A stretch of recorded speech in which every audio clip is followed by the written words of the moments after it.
They've been hailed as the miracles of our time.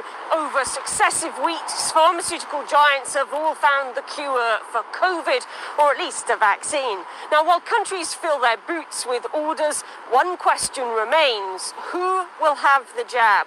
Will you? No, I will not go for the vaccine because usually it takes years to create a vaccine. Yes, I think I'll definitely take a vaccine.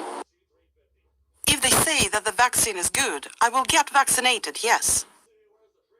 If the vaccine will not be made mandatory by the government, I don't want to be vaccinated. I will not get myself vaccinated because I don't have trust in our government. I don't know if this vaccine is good or not. In France, a significant chunk of the population is vaccine wary. Now, much of that relates to a deep mistrust of the state. The anti-vaccine movement in France is a more recent development than the anti-vaccine movement in England. The small movement in France, which makes its noise online, isn't stronger than anywhere else, but the difference in France is this almost pathological relationship with the state. The French people expect so much of our state and yet are so very critical of it. Hostility to these new COVID vaccinations has taken hold. Il y a une incohérence et des contradictions, mais continues, au niveau politique et au niveau scientifique. Et ça, c'était aussi pour moi un grand scandale de manipulation du public. Watched by millions of people, the documentary Hold Up has fanned the flames of anti-vaxxers. It claims a global capitalist elite is sowing mass hysteria over the virus by using fake statistics. And while many politicians slammed it as fake news, other politicians and celebrities have promoted the film, all while criticising the French government for its health policies during the pandemic. The discontentment surrounding the vaccine has led to some calling for it to be mandatory. That's something President Macron has ruled out, at least for now. Vaccination must be transparent. I also want to be clear, I will not make vaccination mandatory. Other European leaders have made similar declarations, all having to weigh the positives of mass vaccinations with a rising anti-vax sentiment.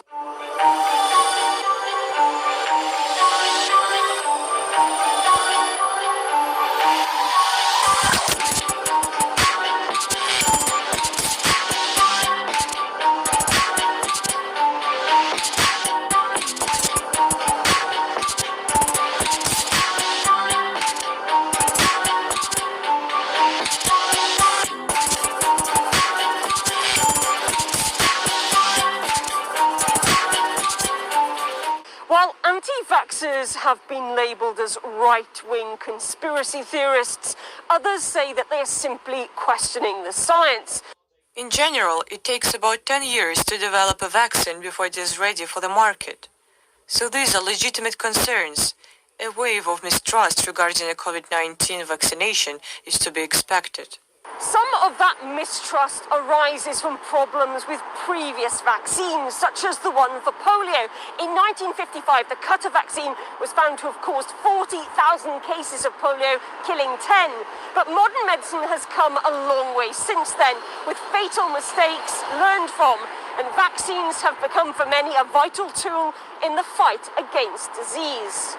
I would leave that to the individual to make that decision, not a government. The COVID-19 vaccine that's coming out, we have to really think seriously about that because there are tremendous pushbacks in many countries, Germany, Denmark, even England, and even the United States, where we're not doing this and we're tired of this.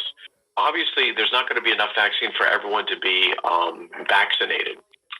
We should make sure that it's the most vulnerable, such as the elderly, people who are incredibly sick, like hypertension, diabetes, people with bad lung disease, people who are morbidly obese. The EU has ordered millions of doses of the COVID-19 vaccine, and governments are relying on people to be lining up in the streets to have the jab in the hope that life as we knew it will return to normal. Yet with such high numbers of people saying that they won't be in those queues, anti-vaxxers could end up leaving them on pins and needles. Charlotte Dubinsky, RT, Paris.